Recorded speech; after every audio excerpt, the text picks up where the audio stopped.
아침 목사에 오신 여러분들을 환영하고 축복합니다. 오늘은 주님 안에 거하는 생명이라는 제목을 가지고 요한복음 6장 41절부터 59절까지 말씀을 함께 살펴보았으면 좋겠습니다. 먼저 41절부터 42절까지 말씀을 함께 보도록 하겠습니다.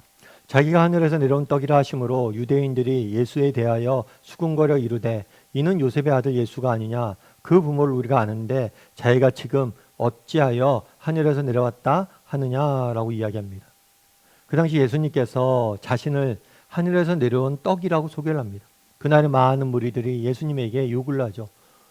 모세가 그랬던 것처럼 하늘로부터 만나를 내려서 매일 우리를 먹여주십시오. 그러면 우리가 당신이 메시아인 줄 믿겠습니다 라고 이야기합니다. 그러자 예수님께서는 내가 너희가 기다리던 그 만나다, 하늘에서부터 내려온 떡이 나다 라고 이야기를 해요. 그러자 유대인들이 이에 대해서 문제 제기를 합니다. 이 유대인들, 요한복음의 유대인들은 단순히 인종적으로 유대인을 의미하는 게 아니에요. 요한복음의 유대인들은 유대 지도자들을 주로 의미합니다.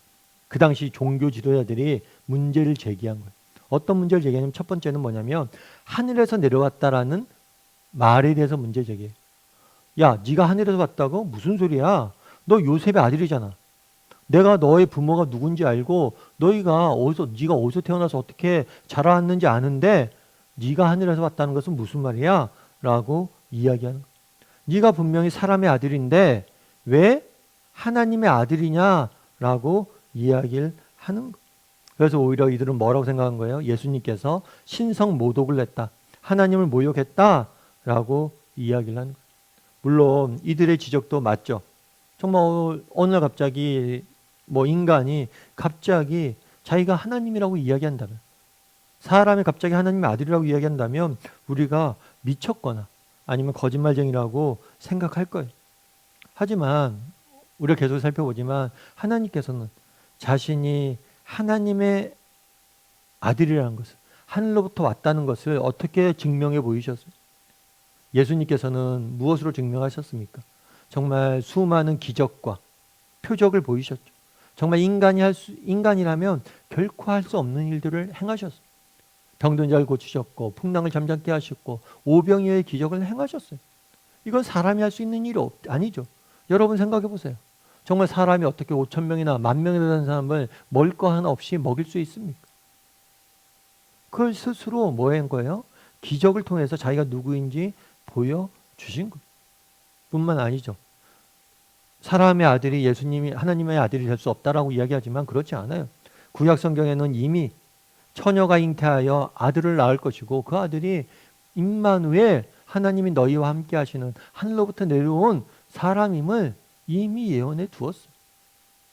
다만 그들이 뭘 한 거예요? 받아들이지 않는 거예요. 야, 너 요셉이잖아. 요셉의 아들이잖아. 너 목수잖아.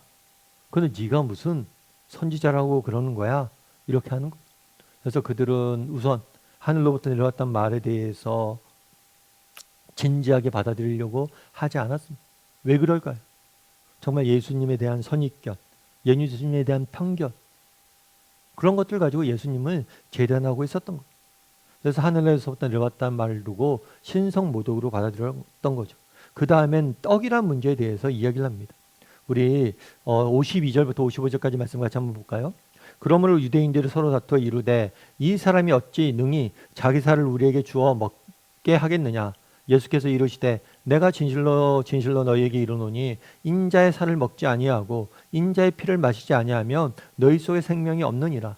내 살을 먹고 내 피를 마신 자는 영생을 가졌고 마지막 날에 내가 그를 다시 살리리니 내 살은 참된 양식이요 내 피는 참된 음료로다. 그날에 유대인들이 다투는 거예요. 또 문제는 뭐냐면 첫 번째 하늘로부터 내려온 떡이라고 그랬잖아요. 하늘로부터 내려왔다는 사실에 대해서 문제 제기를 합니다. 그런 다음에 자기가 떡이라고 이야기하니까 야, 네가 무슨 떡이야? 그럼 너를 먹고 마셔야 되는데 우리가 어떻게 너의 살을 우리에게 주어 먹게 할 거냐? 우리 보고 식인 사람을 먹이라는 의미냐? 라고 이야기를. 그랬을 때 예수님께서는 이렇게 이야기하죠. 인자의 살을 먹지 아니하고 인자의 피를 마시지 아니하면 너희 속에 생명이 없다. 지금 이 사람들은 생명이 있어요, 없어요? 생명이 있죠. 살아 있어요. 그런데 너희 속에 생명이 없다라고 이야기해요. 그래서 이 생명은 단순히 이 사람들이 얘기하는 실제로 먹는 물질, 그리고 이 물질로 통해서 얻어지는 생명을 의미하는 게 아니에요. 이 생명은 영적인 생명, 그리고 영원한 생명을 의미하는 것. 그래서 내 살과 피를 마신다는 건 무슨 의미냐면 이 인자의 살과 피는 예수님의 십자가의 죽음을 의미하는 거예요. 예수님의 십자가의 죽음을 나를 위한 대속의 죽음으로 받아들이고 예수님을 믿고 예수님과 동행하며 예수님을 내 마음속의 주인으로 받아들이는 것, 그것이 예수님의 살과 피를 먹는 것. 예수님의 죽으심을, 정말 예수님의 십자가를 나를 위한 그런 일로 받아들이고 예수님을 믿고 예수님을 내 인생의 주인으로 받아들이고 예수님과 동행할 때 우리는 뭘 하는 거예요? 예수님이 주시는 참된 생명을 맛볼 수 있는 거예요. 그리고 마지막 날에 우리를 다시 살리셔서 영원한 생명으로 우리를 인도해 가실 거예요. 그래서 그들이 떡에 대해서 이야기를 했지만 이 떡은 그들이 알고 있는 실제로 눈에 보이는 먹는 음식의 떡이 아니라 영적인 양식을 의미하는 거예요. 그 예수님이 영적인 양식을 먹어야 된다. 나와 만나서 내가 주는 영적인 양식을 너희가 맨날 먹어야 된다.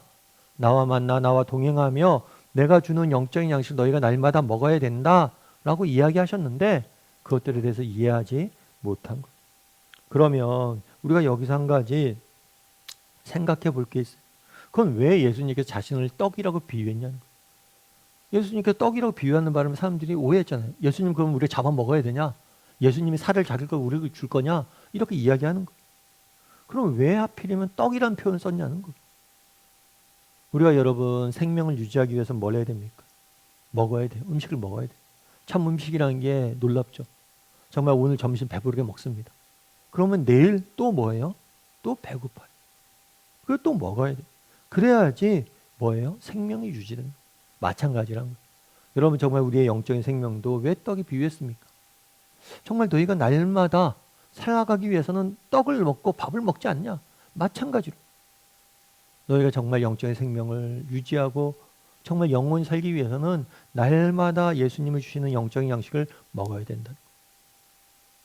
정말 맨날 날마다 예수님을 만나고 정말 말씀을 읽고 기도하고 예수님이 주시는 영적인 양식을 먹어야 된다는 거예요. 아니면 너희가 죽는다는 거예요.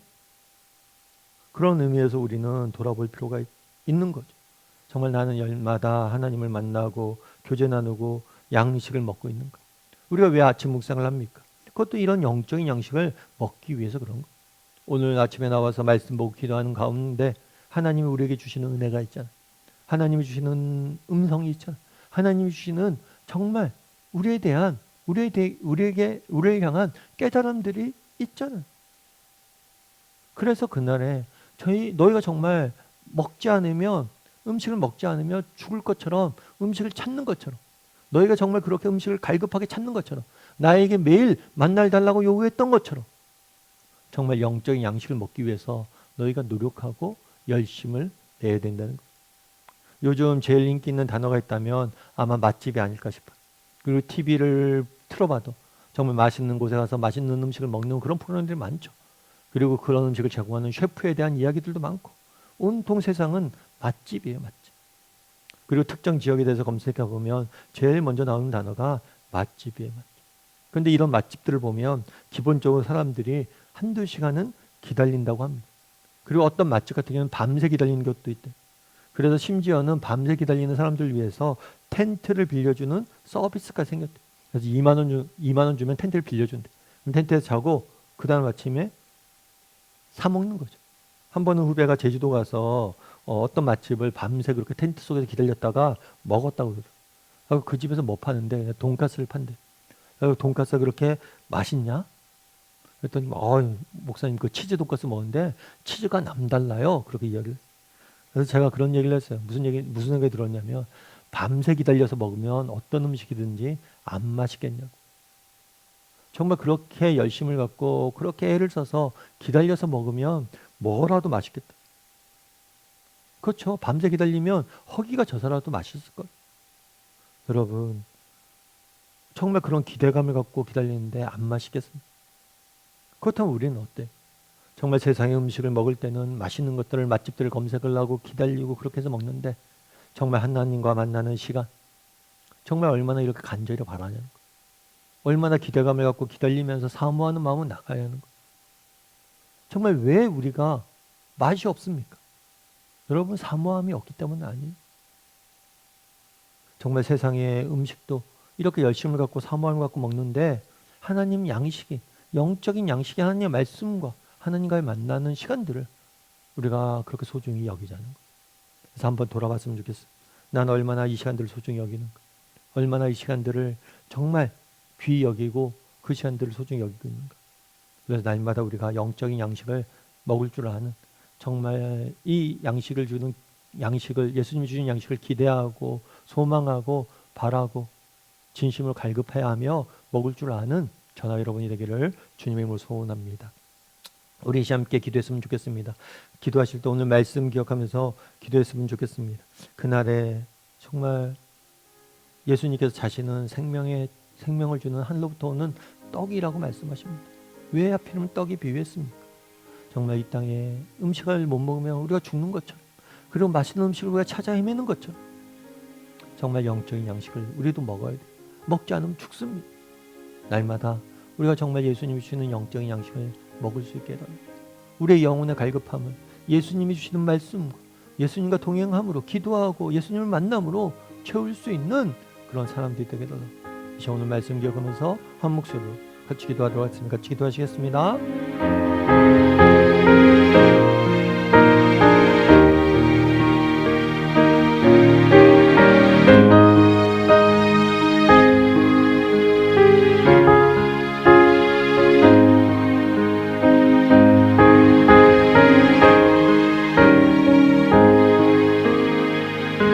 사랑의 하나님, 그날에 정말 예수님께서는 자신을 생명의 떡이라고 이야기합니다.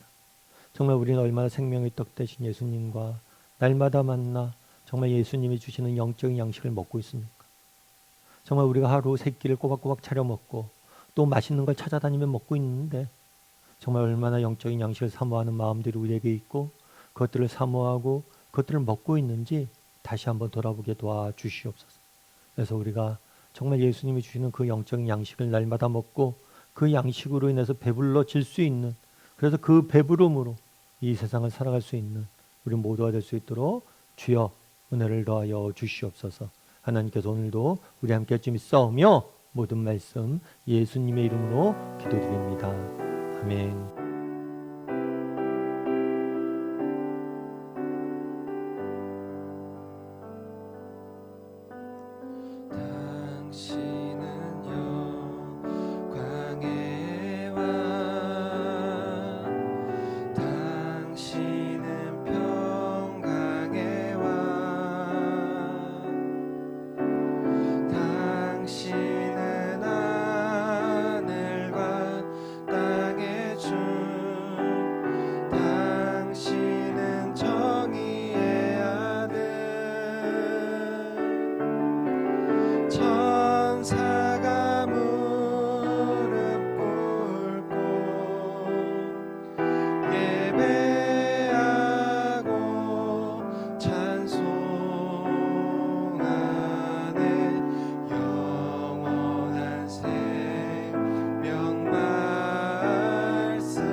호산나 불러 왕중의 왕 높은 하늘에 영광을 예수 주 메시아네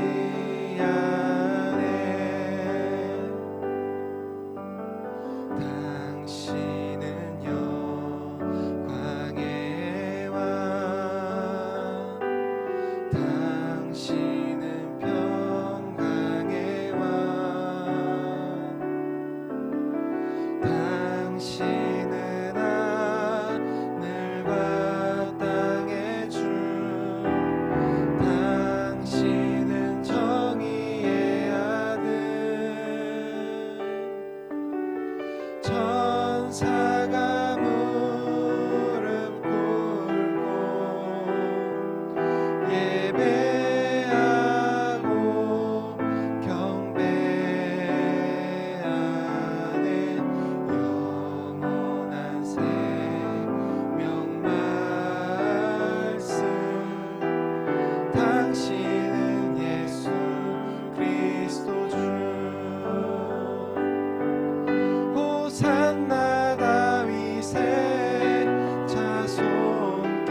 산나 불러 왕중의 왕